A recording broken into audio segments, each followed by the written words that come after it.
Assalamualaikum warahmatullahi wabarakatuh.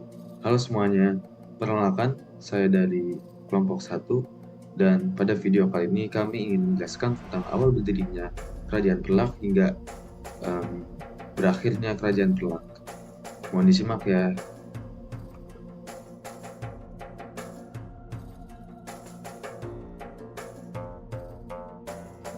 Oke, saya akan menjelaskan awal berdirinya Kerajaan Perlak.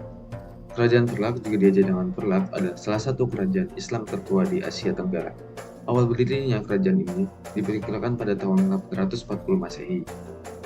Kerajaan ini terletak di wilayah yang sekarang dikenal sebagai Aceh Timur, di pesisir timur Pulau Sumatera.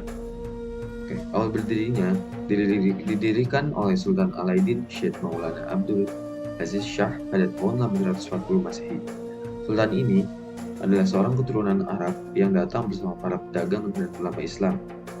Wilayah Perak saat itu dikenal sebagai pusat perdagangan yang strategis, terutama karena produksi kayu perlak, kayu untuk membuat kapal, sehingga banyak dikunjungi pedagang dari Arab, Persia, dan India.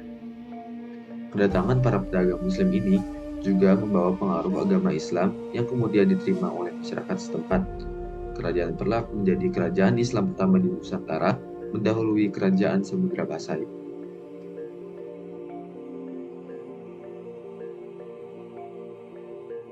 Assalamualaikum, halo semuanya, perkenalkan nama aku Nabila Yusuf. Yang pertama, kehidupan politik Kerajaan Perlak. Di dalam bidang politik, Kerajaan Perlak ini dipimpin oleh raja yang bergelar sultan. Sistem pemerintahannya ini berbentuk monarki Islam, di mana kekuasaan itu berada di tangan sultan. Dalam pelaksanaan pemerintahannya ini, sultan dibantu oleh para penasihat, ulama, tokoh agama, terutama dalam urusan hukum dan keagamaan. Kerajaan Perlak ini juga pernah mengalami masa konflik yang cukup panjang loh, terutama karena perbedaan paham antara kelompok Syiah dan Sunni yang sempat menyebabkan perpecahan dalam pemerintahan. Nah, teks di atas ini adalah urutan raja-raja atau sultan yang pernah memerintah Kerajaan Perlak. Banyak ya. Yang kedua, kehidupan ekonomi Kerajaan Perlak. Sesuai namanya, Kerajaan Perlak itu dikenal sebagai penghasil kayu perlak. Jenis kayu ini merupakan bahan baku untuk membuat kapal. Kerajaan Perlak juga kaya akan hasil bumi yang turut bersaing dalam perdagangan internasional di Selat Melaka, yaitu lada dengan daerah penghasil utamanya di Aceh, sedangkan Perlak sebagai penguasa di pantai timur Sumatera. Yang ketiga, kehidupan sosial Kerajaan Perlak. Kerajaan Perlak ini merupakan kerajaan Islam tertua yang ada di Nusantara loh, dan memerintah dengan waktu yang cukup lama.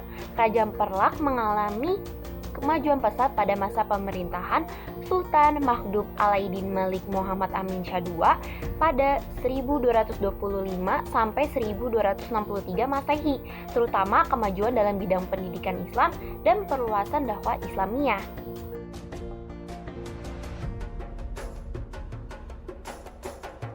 Assalamualaikum warahmatullahi wabarakatuh.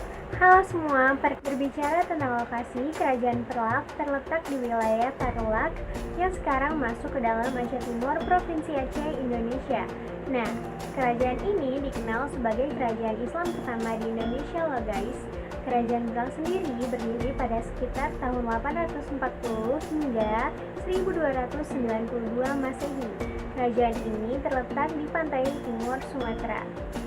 Keempat, kehidupan budaya Kerajaan Perlak. Yang pertama adalah mata uang Perlak yang diyakini sebagai mata uang tertua yang ditemukan di Nusantara.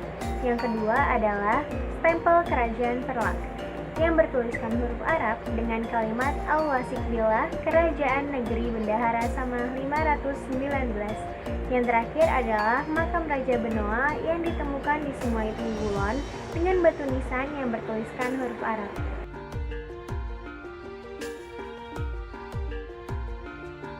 Hai, nama saya Abdul Sunaya, Aspo 7. Bagaimana kehidupan masyarakat pada kerajaan Islam disebabkan beberapa faktor. 1. Konflik internal dinasti.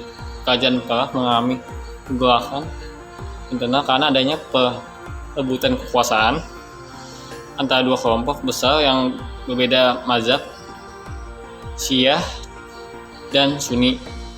Konflik ini menyebabkan instabilitas politik dan memecahkan belah kekuatan kerajaan. 2. Serangan dari luar. Kerajaan Perak juga menghadapi tekanan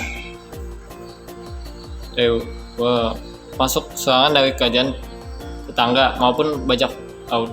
Ketahanan militer yang melemah akibat konflik internal membuat kerajaan lebih mudah diserang dan mengalami kemunduran. 3. Penyatuan dengan kerajaan Samudra Pasai. Sekitar abad ke-13, kerajaan Perak tidak benar-benar hancur, tetapi mengalami penyatuan atau integrasi dengan kerajaan Samudra Pasai, kerajaan Islam yang lebih besar dan lebih kuat di wilayah Aceh. Ini menandai akhir eksistensi politik independen Perak sebagai sebuah kerajaan. 4. Perubahan pusat perdagangan dan politik. Seiring waktu, pusat perdagangan dan pengaruh politik bergeser dari Perak ke Samudra Pasai. Faktor ini juga mempercepat penurunan peran strategis Perak di kawasan tersebut. Jadi kehidupan masyarakat pada masa kerajaan Islam Perak berakhir bukan kehancuran mendadak, melainkan karena proses historis berupa konflik, integrasi, dan pergeseran kekuasaan. Terima kasih.